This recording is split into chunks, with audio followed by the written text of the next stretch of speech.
This film is an oral history of Pratt Institute's Creative Arts Therapy Department. The timing of this oral history is precipitated upon Arthur Robins' retirement from Pratt after 38 years with the department, and focuses on the early history of the department. Panelists include Arthur Robins, the co-founder, Pierre Bonig, Judith Luongo, and Robert Wolfe, who were students in the first years of the department, who subsequently became faculty, Elaine Rapp, a long-standing member of the faculty, and myself, Laurel Thompson, a graduate of the program and current chairperson.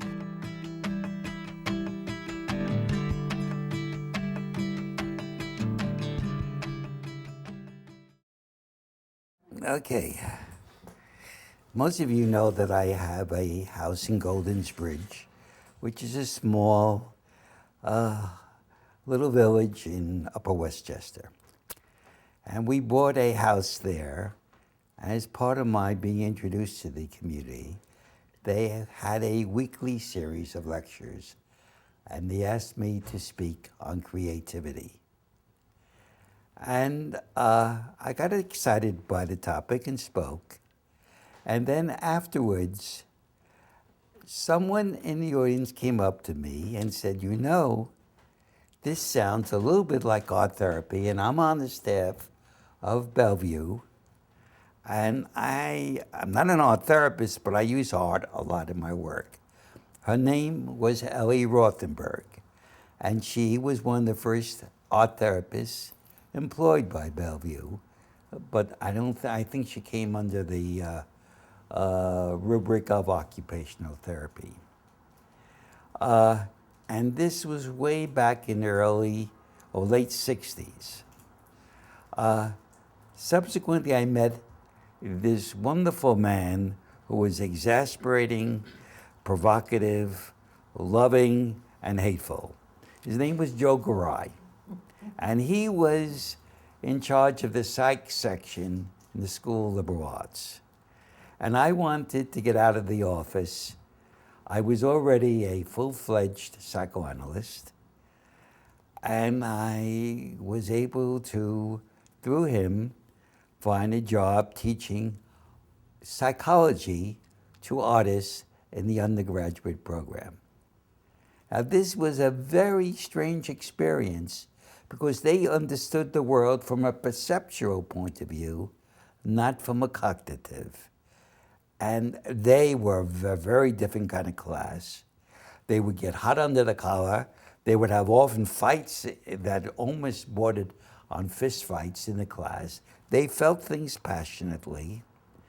And in the meantime, I was doing my own synthesis of putting together art and psychology. Many of you know that I come from a very aesthetic family, where certainly I didn't see myself as aesthetic, but a dirty little boy who liked to play in the sandbox. And they were basically from the aesthetic, artistic people, really were on my mother's side, my mother and sister. And my father made artificial flowers, something that long since has lost its appeal here in this country. And little did I know that I also had on my father's side, and I never met him till I was an adult, 4 psychoanalysts, which was very unusual to have 4 psychoanalysts in the family. And I met them at my wedding. And I still remember one of my uncles coming up to me. He says, "I'm Uncle Jules." And he wanted to get to know me. And that began a wonderful experience of learning psychoanalysis. And he was one of my teachers. And in my analysis, I had to go back to the sandbox and play with clay and go towards an area that was forbidden to me. And I was learning how to use my hands and to learn what art was all about, that it wasn't making things pretty. And so slowly in my own treatment, I rediscovered sculpting. And I still remember going to my first sculpting class, and this is how our network gets so interconnected. The woman who I met as my first teacher was named Lily Ente, who Elaine Rapp knew very well, up in Woodstock. And she was no Russian, staunch woman who, when she saw me peek into the room, she said, "Vel, what are you waiting for?" I brought my wife with me for safety. And she seemed to like what I was doing. And if you look at one of those clay pieces up there, a couple of them, they came from my first sculpting course with her in the late 1960s. And it just seemed to me that, hey, wouldn't it be a great idea if I could put art and psychology together in a new profession?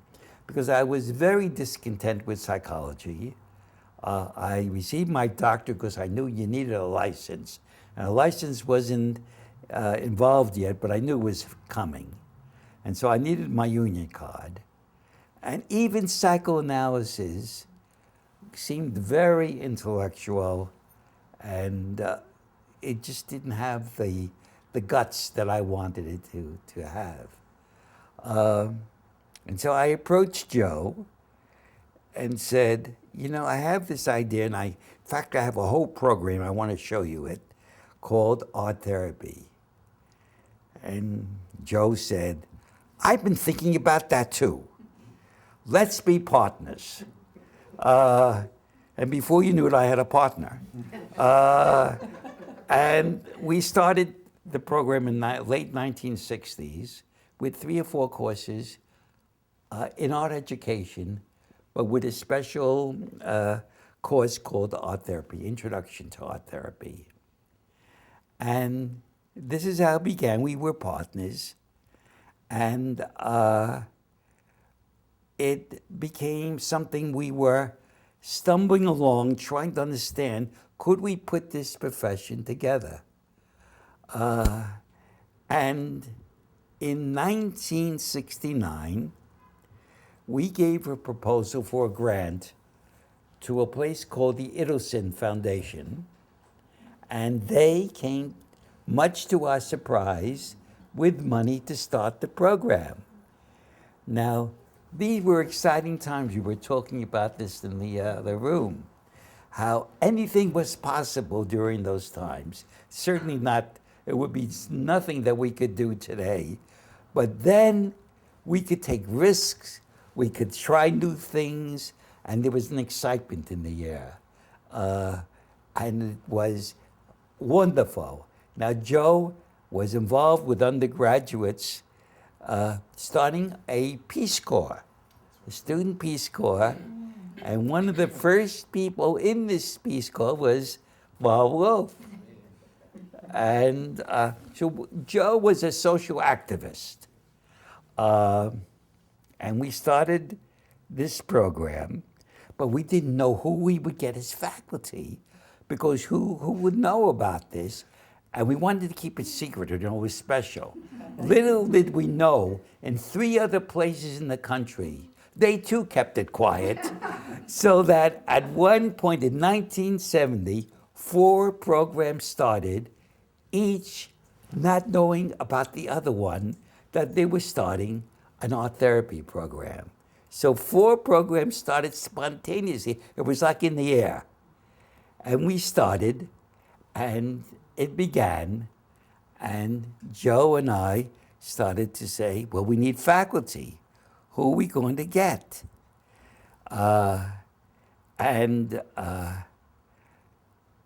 There was people we started to collect.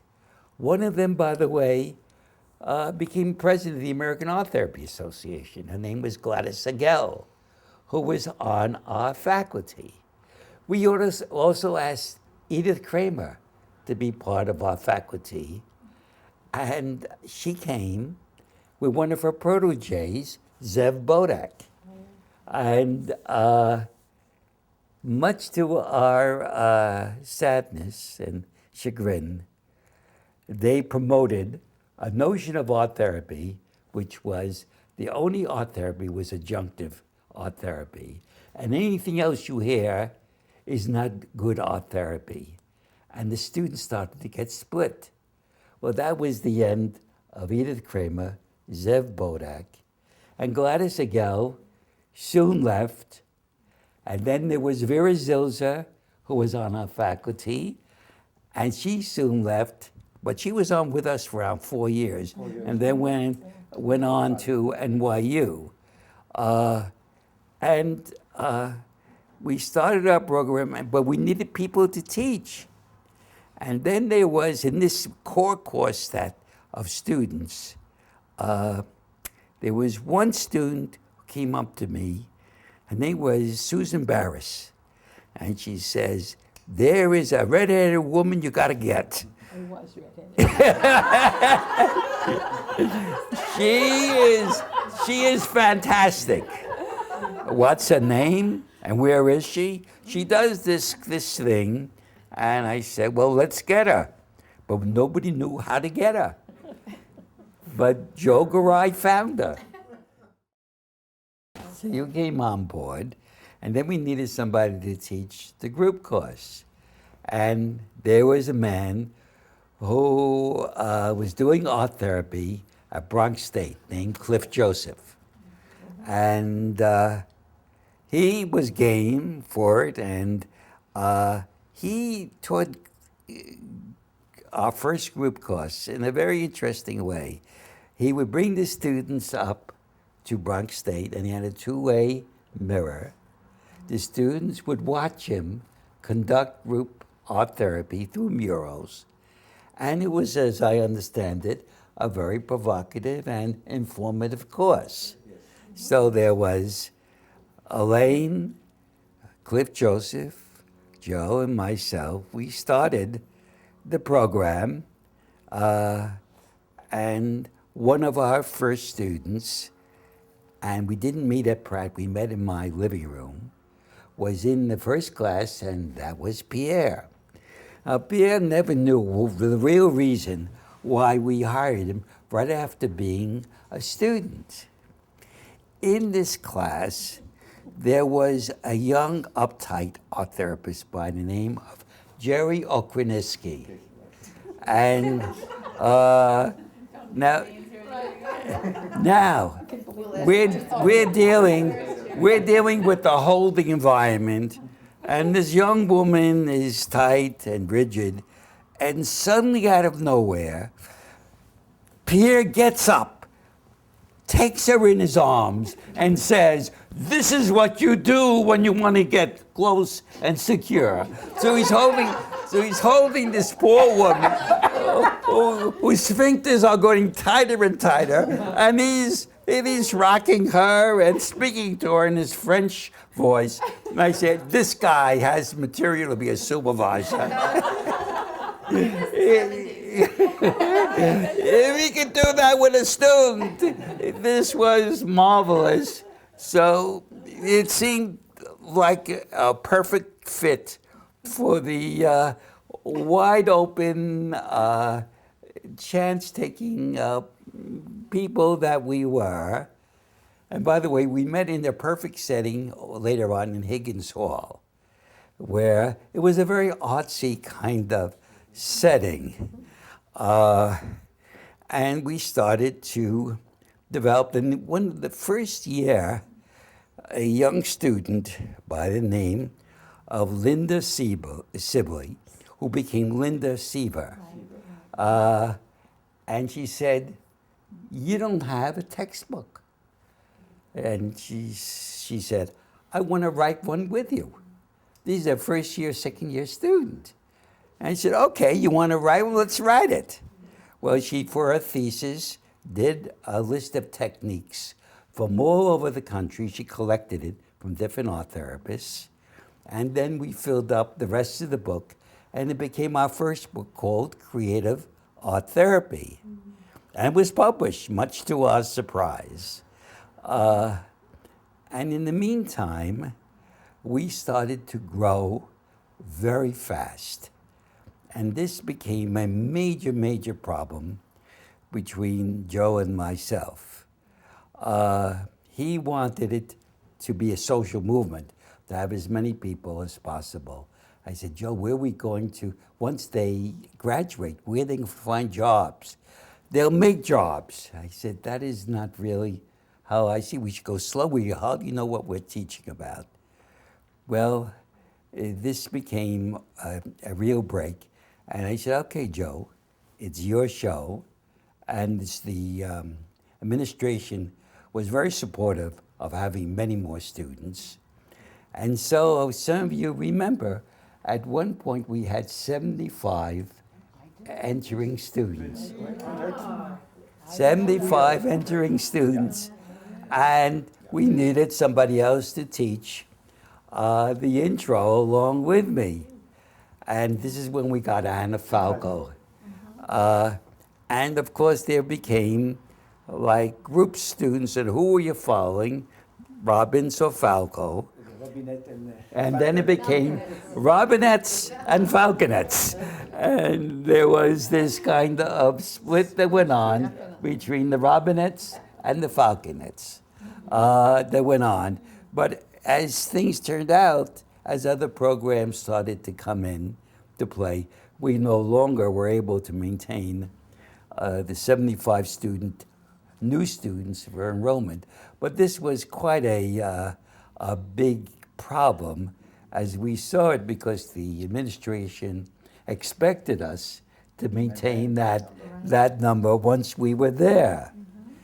In the meantime, we started to develop our program, and we wanted to bring to the community what art therapy was all about. So we started what was commonly called at that time the Expo, where the students got together. They were the ones who gave the workshops. And it took up a tremendous amount of time, but they learned a lot. Well, this is something that has never been told before.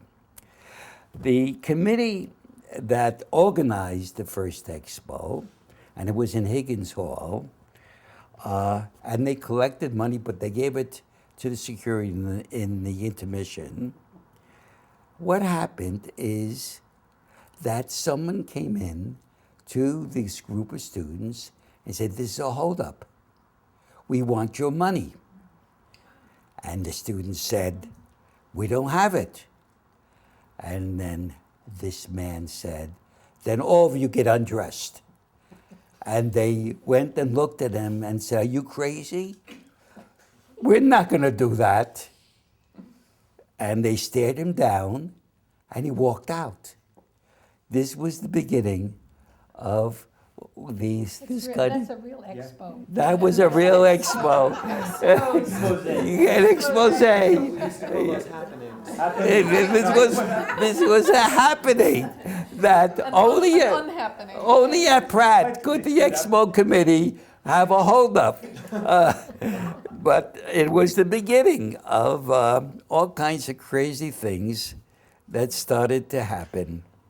And Bob became, I think, one of our first students in 1972, was it? 72, 73, 72. And you had the pleasure of seeing Joe as a teacher, and he was quite an interesting man. He was a character. I remember students used to tell me, when he started to deal with what it felt like to be a baby, he became a baby. And he would yell and scream on the desk, and it was, he would rant, and it was, he did a lot of ranting. And it was quite something, Joe. And he was sometimes had problems with boundaries. Oh, faculty meetings were traumatic. Oh, the faculty meeting was very historical. Yes, I recall one time when he was very upset with me. He practically drowned me with his saliva because we had a meeting in Montreal, an American Art Therapy conference, And I remember there was a small student get-together in your room. You called me up and said, come on up. But nobody called Joe Garay up. And he immediately felt that he was being frozen out, and I was behind it. So he was upset as all hell. I never heard this before. I know. He was upset as all hell. And that was one of the reasons why he was yelling and screaming at our administrative meeting. What happened is Joe finally, we divided it up. Joe would run faculty meetings, and I would have monthly meetings with the supervisors. And the supervisors and I would have a seminar about what supervision was all about as we were building it up as it was going. Didn't know. We didn't know. You got to remember we were doing improv all the time. The first book was just the beginning of what the hell are we doing as art therapists?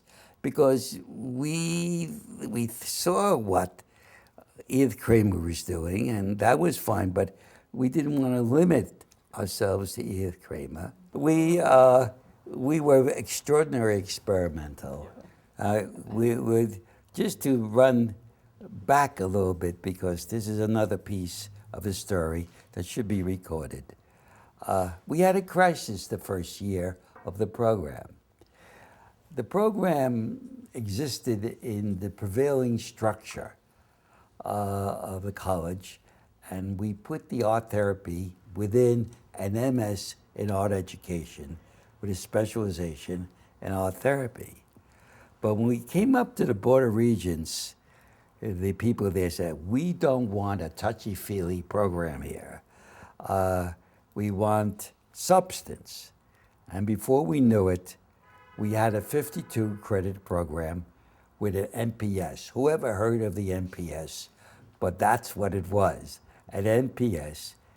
And then they told us the people who are already in your MS program and art education must transfer over to the NPS program.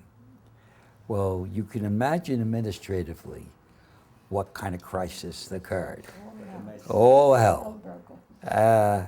And the students were about to sue us for being accepted in one program and being told to go to another. We were trapped in the middle. The Board of Regents said, you gotta have the 52 credits, and these students have to go into it. But when we, 32. So you can, 36. but you can imagine, so that was a First big, NPS was 36, then it jumped to 52. then you can imagine what the problem was in terms of the costs and the betrayal and what have you. But fortunately, we worked it out with Albany that they made an exception with the beginning students.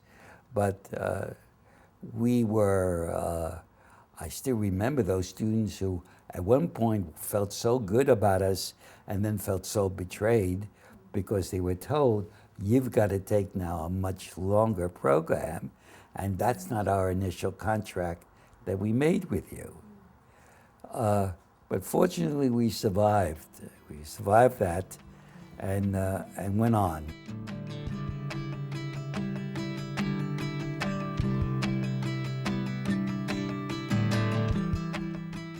Now, the audience may get the idea that the program had psychoanalytic roots, which it did.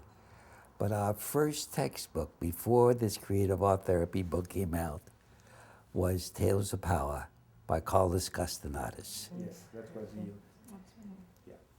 And there it was, the whole aspect of the shaman. And this spoke to the students in the way that some of the more traditional art therapy material that we could find did not speak. God forbid we should ever have that for an accreditation, Tales of Power, as our textbook. It wouldn't fly. But it really was part of the whole atmosphere of the time.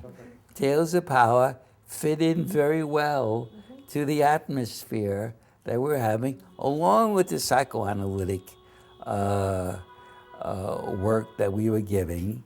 And we were doing something that evolved that no other program would dare do. We spoke about transference and countertransference, and this was seen as doctoral work, or certainly postmasters. And along with our philosophy, you go to work the first day, the first week you're there, and go into the feelings of what was going on with the students. This was heresy to some other programs. Some programs would not have their students go into the field until the second year, and certainly not talk about feelings except what was in the artwork, which we talked about, but we also wanted to deal with all the feelings that were flooding students from being on new field placements, having patients who created primitive connections with them that went right through the artwork, right into their gut, and they didn't know what the hell to do with so many strong feelings. And so it became very apparent that unless we had small supervisory groups to process all this, we were sitting on a volcano of feelings, and we had to find a format for processing all this rough stuff, whereas in many other programs, it was seen as that's for the primary therapist, your adjunctive therapist. Well, I still remember there was a very well-known Jungian analyst on our summer program by the name of Edith Wallace. And then Elaine and myself and Edith gave a kind of a live presentation at a conference, the American Art Therapy Conference. Well, there were 20 NYU students in the audience. Yes. At once, with the whole unity of the NYU program, they got up and walked out in furious that we would deal with relationships between what was going on between patients. So we did a lot of role playing there. And I played your therapist. That's right. You played my therapist, and I was the patient. And I had you walking around. And I still remember being a provocative sense. I remember saying, I don't know, I was starting to feel strange feelings, Elaine. You know, those feelings, I was starting to feel kind of antsy. I think I'm feeling a little sexual. Well, when they heard this kind of role playing, it was They over. all lifted themselves and walked up, and You know, a lot of people are intimidated by Art's style, you know, because he's not gonna sit and tell you what to do. He's just gonna sit and wait. By the way, there it is. This was given to me by two of the supervisors on my 60th birthday. But I felt immediately very safe with you. And I felt, and with Elaine too, particularly with the expos, that there's a willingness to put yourself on the line all the time. I will jump now to a very touching moment. It was a meeting, I forgot which meeting it was, of the American Art Therapy Association, but it took place in Virginia Beach. And it was a starry night. Pierre, Bob, and myself were throwing sparklers into the sky. You were there too. Yes, she was. And I started to speak to them, and I said, you know, I've just come back from a very fascinating place in Jefferson, New Hampshire, and they have what is called a White Mountain Festival for the Arts, where they had a symphonic orchestra, where they had the Hartford Ballet, and they had painters and sculptors giving courses, and I went there specifically because it was the only place I could find a welding course going on, And I had a wonderful time, and I told them that. And I said, wouldn't it be wonderful if we could bring the art therapy program up there during the summer? And we all looked at each other and we say, well, why not? And so that's what we did. And the first year, picture this if you can, there is a symphonic orchestra practicing, the Hartford Ballet, and we are having courses in art therapy in this beautiful old hotel called the Wambeck Inn. And there was something very magical about it, as there was a festival going on with a huge stage. And it's a, And the ceiling falling in the bathroom. yes, and unfortunately, as all wonderful things, it had a limited run. They were not making money. They had a big conductor from New York, Gerhard Schwartz, who said, "You bring it to another place, and maybe I'll go there." And so they went to the other place. It lasted all of a year.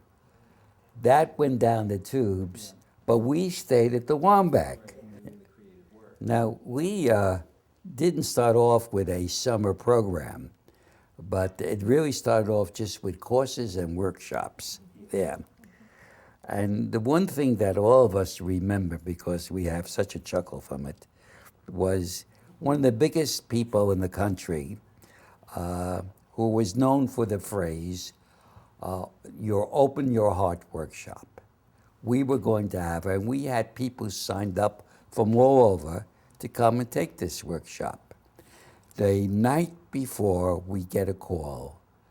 I cannot come because I have hemorrhoids. Here is this woman who opens up her heart and she can't come because she has hemorrhoids. Well, what the hell are we going to do? We have all these people coming to us, and this big shot is not going to come, and we got to do something. And then we developed a workshop with my wife. Can you imagine? We have this big, beautiful stage, and the students love to dance, and after a full day of courses, they had so much tension that often they would dance into the night, dancing on that big stage. And we would have special celebrations where we would have a lobster roast, and Bob's son would do the cracking of the lobsters. Fix the lobsters for the barbecue. And Bob's specialty was to do face painting. And so he would do face painting of all the Pratt students, and then they would dress up in these wild costumes and dance. And then I recall one night the townies come on their motorcycle. They come driving up, and they take one look at these wild Pratt students with paint on their face, and they ran. You see that? But some came back with a horse once. Yes. One of the students, to this day, she came up. You remember me? She went with one of the town kids and with a horse came up on the Wambeck campus, and the horse did his thing. And so that there were all these small, wonderful stories that we could, as he said, write a whole book on it, of it happened at the Wambeck. But this leads up to a special place to where Laurel got into the program. Because the Wambeck was falling apart, and it was no longer really usable. The water became contaminated, and so we had to move. And the person who was teaching the dance course was Deborah McCall. And we started to find other places, and we found a group of houses in Lincoln. And Deborah said, you go to this suburban place you will not take me. I am leaving. And she left. She really would not go for this. And then, in the meantime, we had this dance therapy program that we squeezed again into the MPS. We had a dance program where you got it was really funny in a way.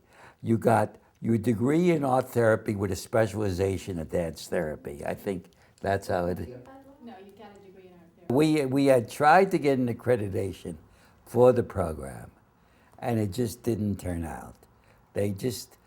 We could not fit into the format that the Dance Therapy Association wanted from us. And so slowly the program gave out of gas, but we had some graduates, and Laura was one of them, and I believe you took over the a dance therapy course. Yes. But one of the real sadness is that at least at that time, the dance therapy program, just for a number of structural reasons and everything else, it was a good idea, but it never really was approved and took hold. We also were competing against NYU and Hunter, and that made it impossible to compete against Hunter. And Hunter had a dance therapy program at that time, and NYU had a dance program. It was just too much. There were a lot of exciting developments during that time. Very exciting. Are we going on to theory now? Yeah. Maybe we should go into theory now. We had, some of you may not remember it, we had a counseling service for the students on the campus that was coordinated by Beth Gonzalez. We also had a Pratt journal where students would put articles, and we put together a journal.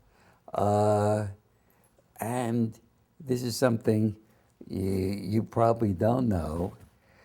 We almost had a doctorate program. We were inches away from it.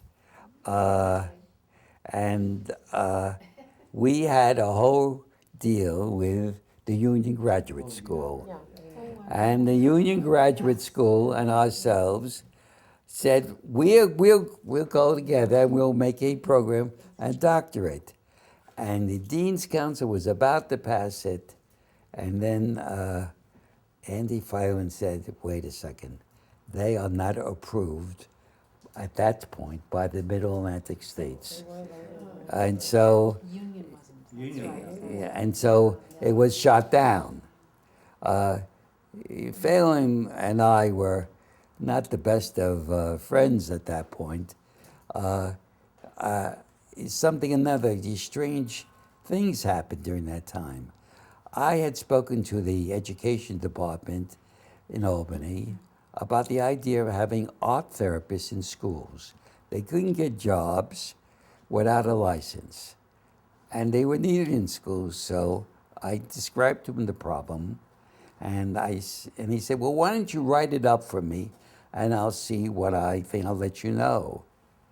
I wrote it up, and little did I know he approved it.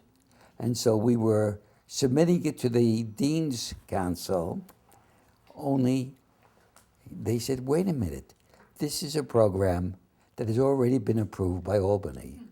Well, you can imagine the problems that this created with the art education department. Nevertheless, we created something innovative at that time, and that is that you could get a special ed license with art therapy with a special sequence of courses. And that went on for a time.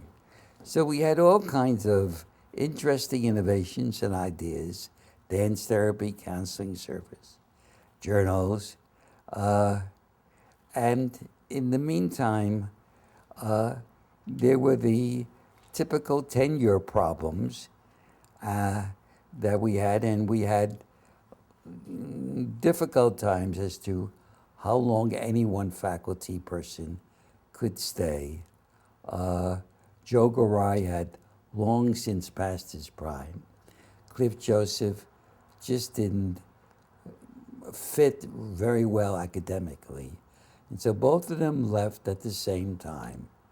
In the meantime, Donna Basson came on because they wanted someone with more academic qualifications.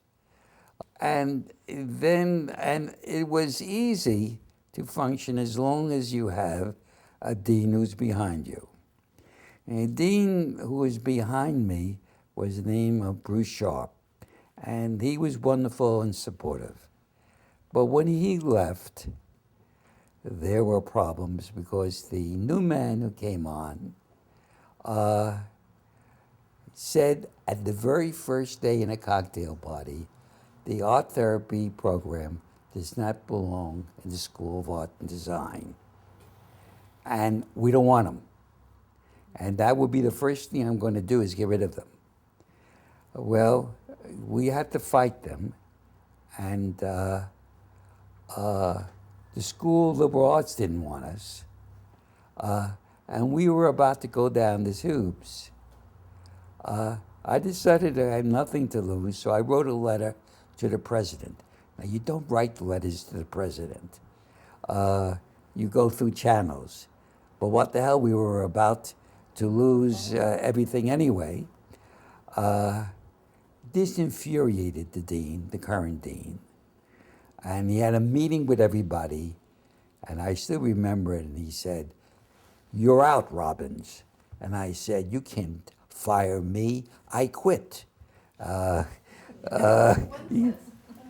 This is when the new dean came. A year, around year, what year?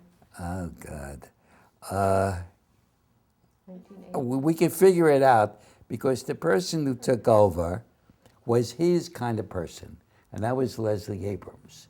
And she was a student before that, Student 78. and I recall him saying, 75, "She's doing the work anyway for you, Robbins. We don't need you." And little did I know that he was having a divorce and his wife was a psychologist. He lasted all, I still remember saying to him, "I've seen deans come and go, and your time is limited."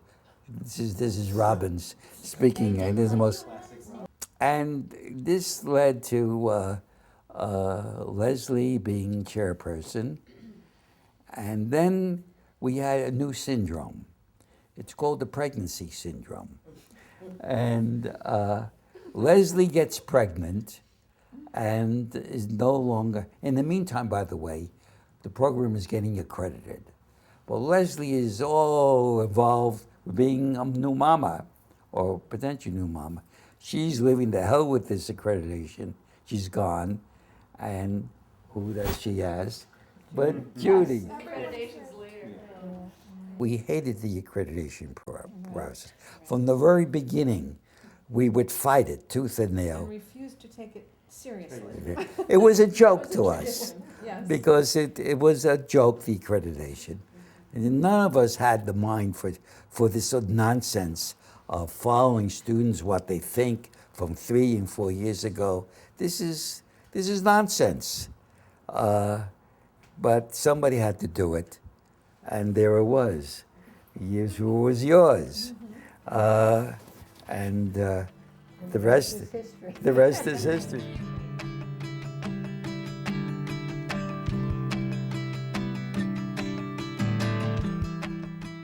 You know, you have a panel and you have the workshops.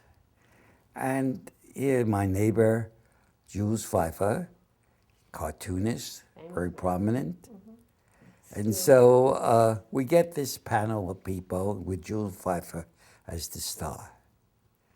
And it was a disaster. I still remember him with a cigarette dangling from his arms and sitting up with virtually his feet on the desk. And he says, "Oh, ask me some questions." And he was arrogant and non-informative. And at the end of it was awful. The students hated it, the audience hated it, I hated it. And Elaine and I sat together, and she said, "You know, you've got to do something different. These panels are deadly. And so we had a ritual. The ritual was we would think of a topic, it would be printed on the brochure, and then we would forget what we put on the brochure. Always. Always. Call each other up and say, what are we doing? So that it became a funny kind of dialogue that we developed of how to put it all together. And it was very off the cuff, and yet it had a structure and had a point, and it said something very much about Pratt and what we were all about. And it was a meeting of alumni and students, and ultimately it evolved where the faculty started to do the workshops because it was too much on the students. Yeah, well, they stayed up all night having panic attacks. So- And we would have to kind of give them emotional first aid, half the students, because it put so much stress on them. We ultimately didn't have our egos get in the way, so that it wasn't a matter of vying for time. We would both monitor each other, and we're Yeah, we'd able. make signs, Art would go like that, or I would go like that. We'd make signs about, When we were losing the audience, and it was a team that was very easy. And though we come from very different orientations, you would never know it. Because when you get out there, it's not the psychoanalyst and the Gestalt therapist. We were two people doing a job and working together, and it came out with a wonderful format and a wonderful history that lasted 15 or 20 years, where the alumni and students came, and it was a kind of home and home kind of meeting. This became always the challenge. Who were we going to give the responsibility of being the chairperson? And who would be able to carry it off? And sitting here, there was Jean, who carried it off one year, and we knew. I remember one year we asked you to really carry a substantial amount of the expo being out there, and we knew you'd carry it through. It was a growth experience for a lot of the students to become chairperson. And that was part of the Pratt experience. By doing, by being spontaneous, by at the same time having always substance behind it. I recall one of the most popular supervisors, her name was Kathy White. I don't know if you had her, but she was this tough black woman who was a psychoanalyst. And the students loved her because they felt that she was comfortable with her aggression and was out there. And she had quite a following, and it was wonderful to have her on the staff.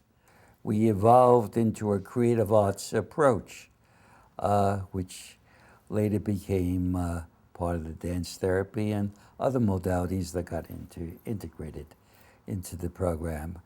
But that set us apart to some degree from other programs. Other programs had it, such as Leslie, but we had our own kind of unique discipline about how to put everything together and make sense out of it. And so we used as a format, I recall, a Winnicottian approach of that art therapy or expressive therapy is play, and how whatever modality you used has something to do with the early connection of mother and child. And this is the most interesting thing. The most current brain research today which says that the basic memories of infant, mother-child are all part of your body and not symbolized. They're part of the first 2 years. And how you get a hold of these early memories is basically through this nonverbal contact, and you utilize different modalities to further this early bonding that gets followed in the neurological patterns that go on and have so much to do with later development.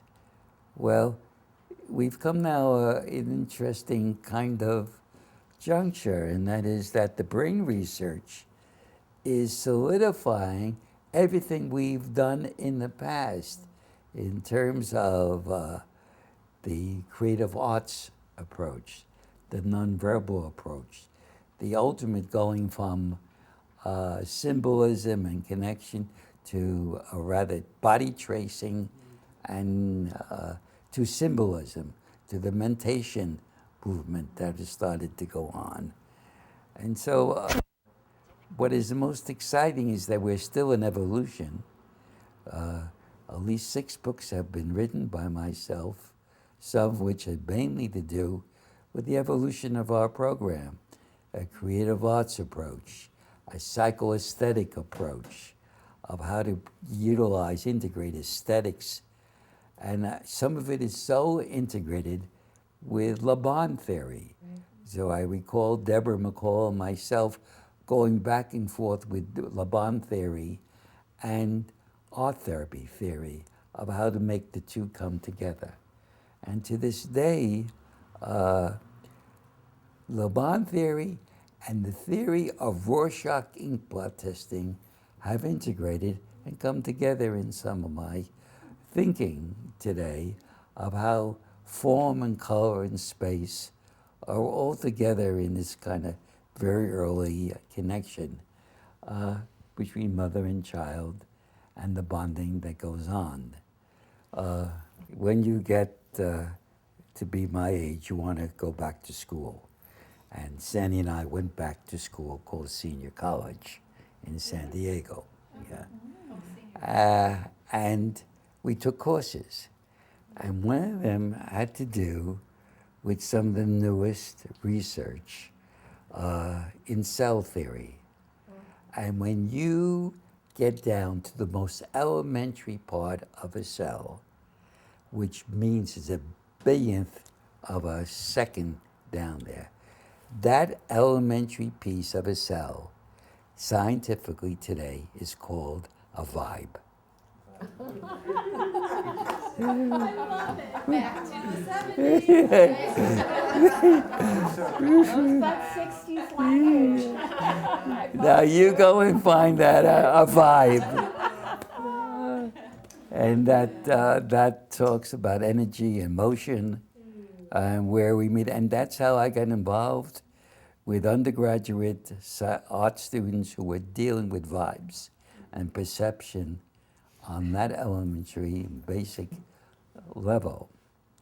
So, it's being a teacher of art therapy has been such a contribution to my being a psychoanalyst. And being a psychoanalyst has helped me become an art therapist. And on top of it, I interspersed, as I mentioned, one of our first books was the Carlos Castaneda's book, also dealing with energy. And of course, who is one of my most important teachers on energy, who was a dancer, was my wife, who very involved in energy. And she would go over my sculpture pieces and she would say, hey, the energy stops there, or what have you. So that energy has been an extremely important part of my work.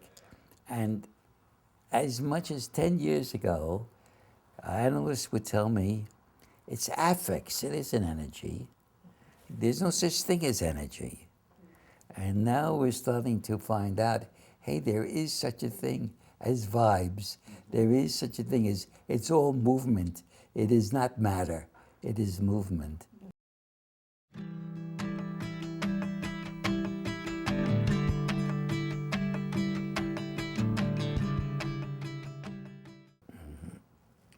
Well, the piece that I will just share with you, that is even third generation now, is that my grandfather deserted his family,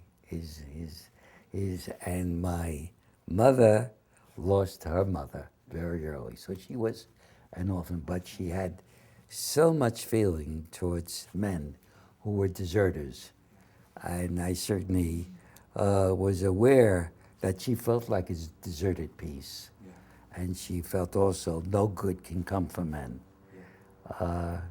And I was very much struggling with trying to deal with discarded pieces, garbage, something that nobody wanted, and to rediscover something new about it, so that I love to find things that nobody wanted. Well, I guess we could go on and on with little vignettes of what we've done with our discarded pieces. Thank you. Thank you. Thank you for the opportunity.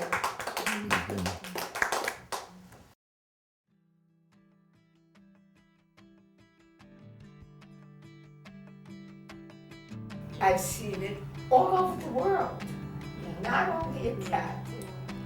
He's always there saying, what will help that person grow? That's where he was. And students sometimes would get angry. How does he know all that? And what does he want? And in the end, it was always, they would always come back.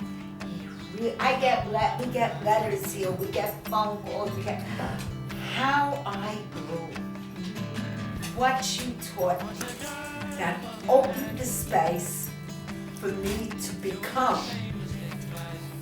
And that's true for him, for everything he's taught there, and it's been true for me personally as his wife, that has always been forefront.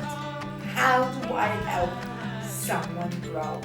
I couldn't be who I am without him, and I know he couldn't be what he is without me.